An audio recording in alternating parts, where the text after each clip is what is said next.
Me yasa rikici ya yi ƙamari a jam'iyyun siyasar Najeriya tun ba a je ko'ina ba? A wani sabon salo a fagen siyasar Najeriya, duk da cewar akwai sauran lokaci kafin a kaɗa gangar siyasar zaɓukan musamman ma na babban zaɓen ƙasar shekarar 2027, tuni harkokin siyasa sun fara ɗaukar ɗumi, inda galibin manyan jam'iyyun hamayya a ƙasar ke cikin ruɗani da rikice-rikicen cikin gida. Manyan jam'iyyun adawa irin su PDP da Labour Party yanzu haka an samu ɓangarorin da ba sa ga maciji da juna. A iya cewa a tsarin na siyasar Najeriya, ɓaraka na fitowa fili ne a jam'iyyun siyasa ana dab da zaɓe, musamman babban zaɓe. To amma a wannan karon saɓanin ya fara tasiri a jam'iyyun siyasar Najeriya tun ba a je ko'ina ba.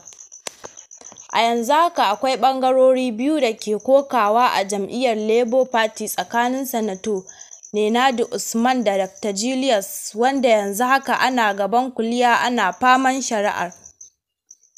A jam'iyyar PDP ma an ja layi tsakanin Ministan Abuja Nyesom, wanda yake cikin gwamnatin APC, da kuma ɓangaren wanda ya yi musu takarar shugaban ƙasa Alhaji Atiku Abubakar, inda lokaci zuwa lokaci ake caccakar juna da kuma yi wa juna habaici.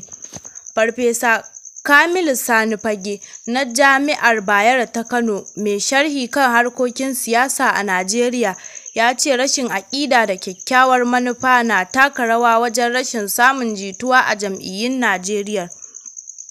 Dama ka zo na zo ne suka shiga cikin jam'iyyar, kuma kowa ya zo da buƙatarsa, wanda idan ya ga cewar ba za ta biya ba, ko dai ya tattara kayansa ya tafi ko ya zauna ya yi ta wa jam'iyyar ƙafar ungulu.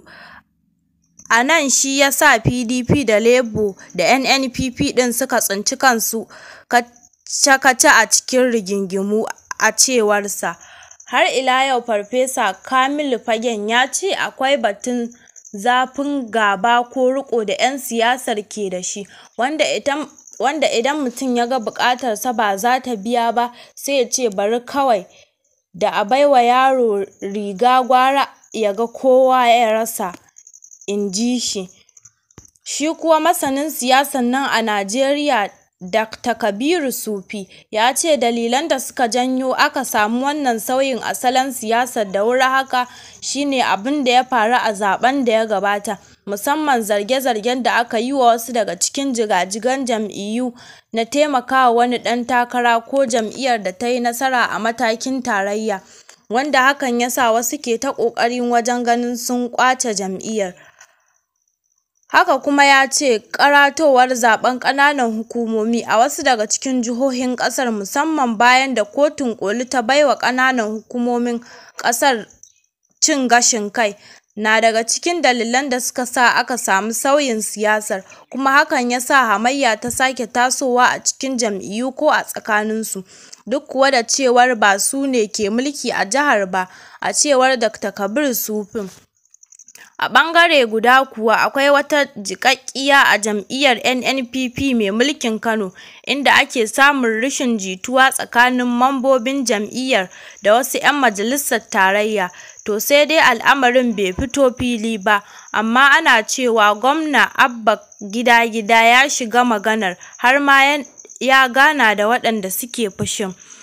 Haka kuma wasu daga cikin 'yan majalisar sun shaidawa BBC cewa idan abubuwa ba su sauya ba, to za su daki juji gwarzama ta yi kuka, don kowa ya san halin da ake ciki. Ita ma jam'iyyar APC na fama da nata rikicin a cikin gida a wasu jihohi.